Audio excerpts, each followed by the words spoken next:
Vous le savez, jeudi, grande journée de manifestation en France. Et Bruno Retailleau, le ministre de l'Intérieur démissionnaire, qui avertit les préfets, attention, des groupuscules d'extrême gauche de type Black Bloc veulent transformer ce jour de manifestation en journée insurrectionnelle. Alors, qui sont ces Black Blocs? Comment procèdent-ils? Pour en parler autour de ce plateau, Thierry Vincent, bonsoir. Bonsoir. Vous êtes journaliste à Blast, auteur de Dans la tête des Black Blocs. Vous les avez beaucoup rencontrés. Vérité et idées reçues, édition de l'Observatoire. Christophe Miette, bonsoir. Bonsoir. Vous êtes commandant de police et secrétaire national du syndicat des cadres de la sécurité intérieure. Et à vos côtés, Michel Vieviorca, sociologue et directeur d'études à l'EHESS, auteur de L'idée de gauche peut-elle encore faire sens, aux éditions de l'Aube. Alors on va tout de suite aller sur le terrain, voir à quoi ressemblent ces groupuscules violents. Vous allez voir, c'est un reportage qui a 2 ans, qui a été tourné le 1er mai 2023, mais on les voit à l'œuvre. C'était un reportage de nos confrères de France 3, Gaël Darangos, pour France 3 Île-de-France. On regarde, on en parle juste après. Une charge policière pour disperser les casseurs. Une pluie de projectiles. Fin de la manifestation. 18h, la place de la Nation se transforme en champ de bataille. En début d'après-midi, pourtant, entre 100 000 et 500 000 personnes manifestent dans le calme. Mais en tête de cortège, 2000 Black Blocs défient les forces de l'ordre. La police tente de séparer le défilé syndical et les casseurs. Aux interpellations, répondent les jets de cocktails Molotov. Ce policier est gravement brûlé au visage et aux mains.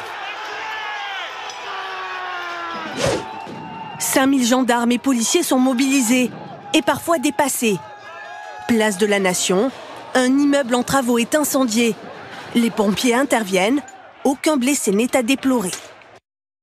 Thierry Vincent, vous les avez, je ne vais pas dire infiltrés, mais vous les avez côtoyés, vous avez fait votre travail de journaliste. Oui, c'est-à-dire que s'il y avait infiltré, ça aurait été, ça signifie une infiltration, que c'est ce que font les services parfois de renseignement. Une infiltration cachée. Voilà, je ne dirais pas que j'étais journaliste. J'ai toujours dit que j'étais journaliste, donc ils acceptaient ou ils acceptaient pas. Donc c'est plutôt une immersion, si on peut dire.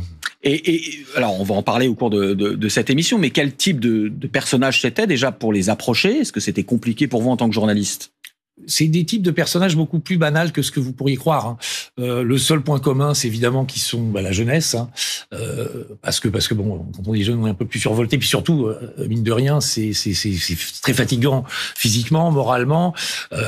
Puis bon, après, au bout de 10-12 gardes à vue, ils en ont un peu assez, les condamnations, parce que contrairement à ce qu'on dit, ils sont quand même régulièrement condamnés. Et comme autre point commun, on peut peut-être dire que c'est en général des gens qui ont plutôt un capital culturel élevé. Bon, en tout cas, ceux que j'ai rencontrés. Il y a toutes les classes sociales, mais c'est plutôt, alors pas des fils de bourgeois, ça je dirais pas ça, à moins de considérer qu'un prof est bourgeois, mais plutôt des gens qui, au niveau culturel, quand même, ont un capital culturel assez élevé, mais c'est quand même, depuis quelques années, monsieur doit le savoir, puisqu'il les infiltre et les surveille, hein, c'est son travail. Il doit le savoir. C'est-à-dire que, en fait, ce qui est sûrement inquiétant pour les services de renseignement, c'est que ça a tendance à se diffuser dans d'autres milieux moins politisés, peut-être moins intellectuels et moins traditionnellement d'ultra-gauche, c'est-à-dire des syndicalistes, des quartiers populaires parfois, alors les supporters de foot, vous voyez, des milieux beaucoup plus populaires et beaucoup plus ordinaires, en fait. Justement, Christophe Miette, et puis après on demandera à Michel Vieviorca un peu les origines, est-ce que ça représente pour la gauche, mais vous qui les côtoyez en manifestation, ou vos collègues bien évidemment, est-ce que, alors c'est pas un phénomène nouveau, les Black Blocs, ça fait quoi? Vous diriez que ça fait une vingtaine d'années, plus, qui sont apparus dans les manifestations en France? 2 décennies à peu près. Ouais, c'est ça, une vingtaine d'années. Et est-ce que vous trouvez que votre travail a considérablement changé avec cette nouvelle donne? Alors le travail a considérablement changé avec le phénomène Black Bloc, mais quand on en arrive à des violences comme on peut le voir sur ces images, il est trop tard. Le renseignement qui a changé, et on est monté en puissance sur le renseignement, la collecte d'informations en milieu fermé ou en milieu ouvert, l'exploitation de ces informations et de ce renseignement et la diffusion aux services qui vont agir sur le terrain pour mieux cerner, j'allais dire, un bon Black Bloc se freine avant, ça s'anticipe, ça se détecte avant les manifestations pour justement laisser des manifestations, qui est un droit en France, se passer en toute sécurité. C'est-à-dire concrètement, votre travail ou le travail des renseignements de la police, c'est d'arrêter d'intercepter les Black Blocs avant qu'ils aillent dans un cortège, par exemple. Tout à fait, on peut résumer comme ça. Michel Vieviorca, alors des mouvances violentes politiques, il y en a à gauche comme à droite. C'est pas l'apanage de l'ultra gauche. Mais pourquoi les Black Blocs se sont-ils comme ça développés à gauche? C'est quoi? Est-ce qu'ils sont les héritiers de une revendication politique violente? Tout à fait. Ce sont des gens qui ont une idéologie. Souvent éduqués, je suis tout à fait d'accord avec ce qui a été dit, souvent éduqués, certains ont transité par des groupes plus classiques, si je peux dire, des groupes d'extrême gauche plus classiques, qui les ont peut-être déçus, et si je devais résumer un peu, comment dire, ils n'ont pas une idéologie unifiée, mais en gros, anticapitalistes, plutôt anarchisants, pas du tout léninistes, c'est pas du tout un monde organisé avec des chefs, des sous-chefs, un quartier général, vous les rencontrerez pas comme ça, bon. Et ce sont des gens qui rêvent d'insurrection. Je pense que bon. Et si on veut, et pour dire à quel point ce sont des gens qui sont pas tous bien sûr, mais éduqués, si on veut savoir comment ils pensent, il faut consulter. N'importe qui peut le faire lundi matin. C'est très intéressant parce qu'on voit vraiment des gens qui savent réfléchir, qui savent penser, qui ont des réflexions. C'est quoi lundi matin? C'est un blog, enfin c'est un journal. C'est un média, oui, qui est en ligne. Je me demande s'ils n'ont pas une version papier ou en tout cas ils en ont une temps. Je me demande, mais oui, c'est très intellectuel, mais c'est assez généraliste, c'est-à-dire qu'il y a des critiques de cinéma aussi, mais c'est effectivement vu d'un. C'est quoi ça? On peut dire vraiment que c'est un organe de communication des Black Blocs, ou ils sont pas structurés comme ça? C'est le lieu, communauté de pensée. C'est le lieu où les intellectuels organiques des Black Blocs iront s'exprimer et où ils se retrouveront plus que. Enfin, vous avez des gens qui sont, il y a des gens qui ont rien à voir avec eux. Qui parlent. Enfin, il n'y a pas que des gens. Bien sûr, c'est intéressant de voir la réflexion. Alors, il y a autre chose aussi, c'est qu'ils n'ont pas tous le même niveau d'engagement. Et là, je parle sous votre contrôle. Il y a des durs à cuire, si je peux dire, pour qui c'est vraiment le sens même de l'existence. Et c'est d'ailleurs pas ceux-là qu'on arrête en général dans les manifs, parce que eux ils savent se débrouiller. Et puis il y a des nouveaux venus, il y a des gens qui se retrouvent embarqués ou vaguement séduits, ou un copain ou un réseau, etc. Et donc là on a affaire plutôt à des novices, à des suiveurs. Et je pense ça serait intéressant de voir ce qui s'est passé avec le mouvement des Gilets jaunes. Les Gilets jaunes n'étaient pas violents dans l'ensemble au début. Et puis il y a eu les Black Blocs et d'autres d'ailleurs, mais enfin il y a eu les Black Blocs. Et je pense qu'un certain nombre de Gilets jaunes se sont radicalisés dans la chaleur des manifestations, et sans devenir des vrais Black Blocs forcément. Vous voyez, se sont endurcis. Mais alors, ces Black Blocs, déjà juste, est-ce qu'on a une idée du nombre, j'allais dire en France? Là, on voyait dans le reportage 2000. Là, je crois que Bruno Retailleau disait entre 150 et 300 Black Blocs, selon les renseignements intérieurs, ont prévu de participer aux manifestations de jeudi. On a une idée de ce que pèse cette mouvance en France? C'est vous qui savez. Non. J'allais dire, toujours un noyau dur qui est identifié, mais après, du jour au lendemain, comme ça a été expliqué, vous avez des suiveurs, vous avez ceux qui sont en rodage, qui veulent tester, donc avec un public de plus en plus jeune qui est approché aussi et qui est séduit par cette idée-là de se déstabiliser ou de violence dans un climat qui est quand même violent en France. Donc, j'allais dire, c'est assez élastique. Vous avez un noyau dur, on peut dire, allez, 400, 500 qui sont identifiés sur l'ensemble du territoire, plus les suiveurs. Plus les suiveurs. Et une autre question à tous les trois, parce que vous en parliez. Quelle est la finalité d'aller comme ça dans une manifestation et de tout casser? Est-ce que c'est parce que comme vous le disiez, il y a une vraie revendication politique? On veut faire tomber le capitalisme. Si c'est jeudi, on veut vraiment est-ce qu'ils sont là pour dire on veut l'abrogation de la réforme des retraites? Ils ne revendiquent pas. Ils s'expriment. C'est pas pareil. Et ils créent un climat. Mais ils ne disent pas on veut ceci, ou ils n'ont pas un programme. Oui, c'est pas comme une plateforme syndicale qui dit nous on manifeste pour la retraite et on veut ils disent tout ça. C'est vrai qu'il y a plein de tendances politiques, des anarchistes, communistes, des féministes radicales, mais le point commun, c'est le but, c'est de renverser le capitalisme. Ils sont anticapitalistes. Alors pas le renverser, ça bien que c'est pas une manifestation en cassant quelques banques et en jetant des projectiles sur la police que ça va faire s'écrouler le capitalisme. Mais ils pensent qu'il faut créer un climat insurrectionnel un peu et une violence symbolique aussi, parce qu'il y a le côté société du spectacle. Il faut que ça se voit à la télé quand même, et je pense que plus les médias font de la surenchère là-dessus, finalement plus ils sont contents. Enfin, il y a aussi l'éternel problème. C'est stabiliser l'ordre public, les affrontements avec les forces de l'ordre, que ça soit visible et que ça puisse être relayé par les réseaux sociaux. Alors justement, on va voir sur le terrain à nouveau à quoi ça ressemble. On va se demander quel est leur mode opératoire. Et il y a quelques années, Lila Bellili et Laurent Desbois, pour notre journal de 20h, pour l'œil du 20h, avaient suivi justement leur mode opératoire dans des manifestations. On regarde ça, c'était en mai 2019, et vous nous expliquez après. Regardez. Dans la manifestation, ce sont les Black Blocs. On les repère à leur violence. Là, ils arrachent des morceaux de trottoir pour lancer des projectiles sur les forces de l'ordre ou détruire des vitrines. Des casseurs que l'on reconnaît aussi à leur tenue.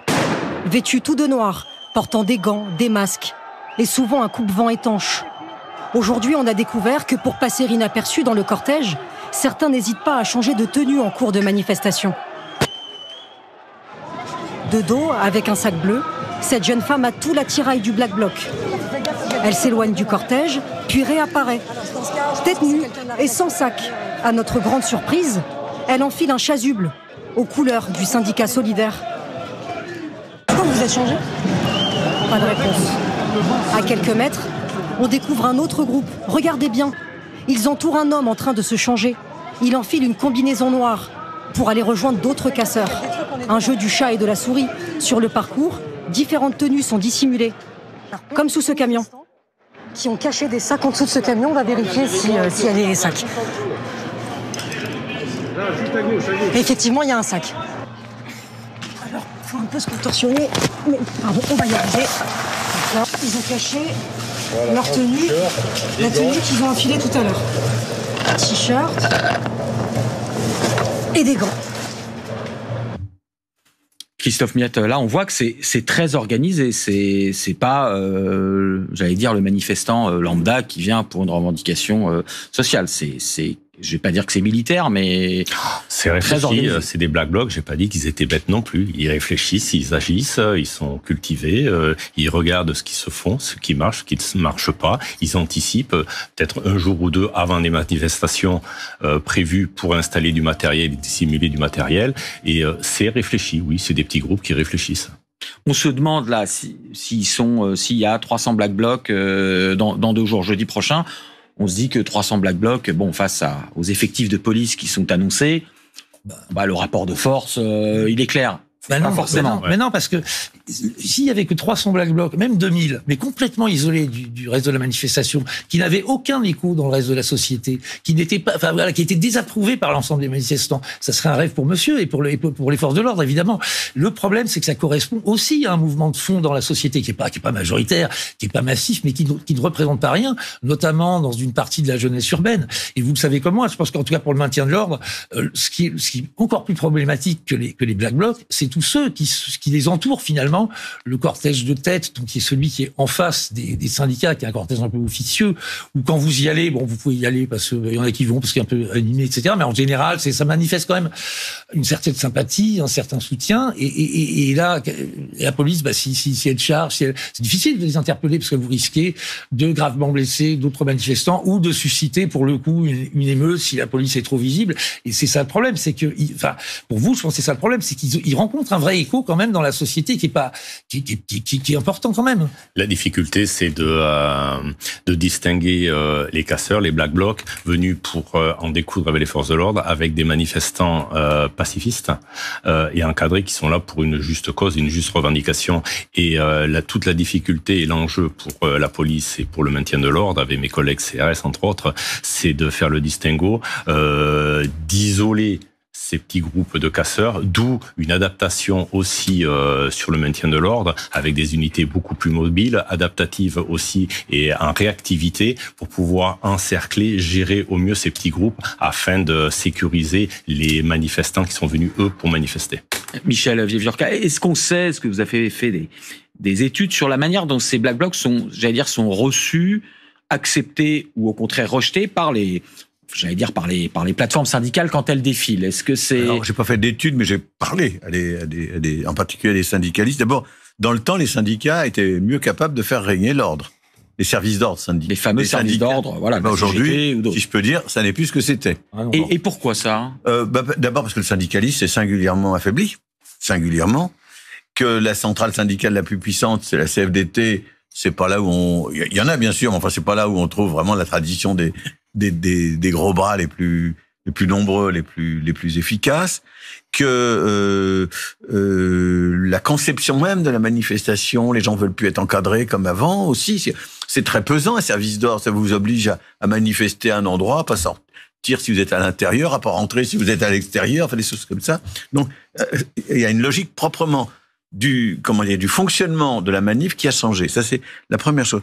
La deuxième chose, c'est que dans une manifestation, il y a une dynamique. En delà de ce qui était dit tout à l'heure, c'est-à-dire, ça fait sens dans toute la société, il y a des gens qui peuvent se reconnaître. Mais la dynamique de la manifestation, vous manifestez paisiblement et à côté de vous, un enfant reçoit une grenade policière en pleine figure. Ça peut arriver.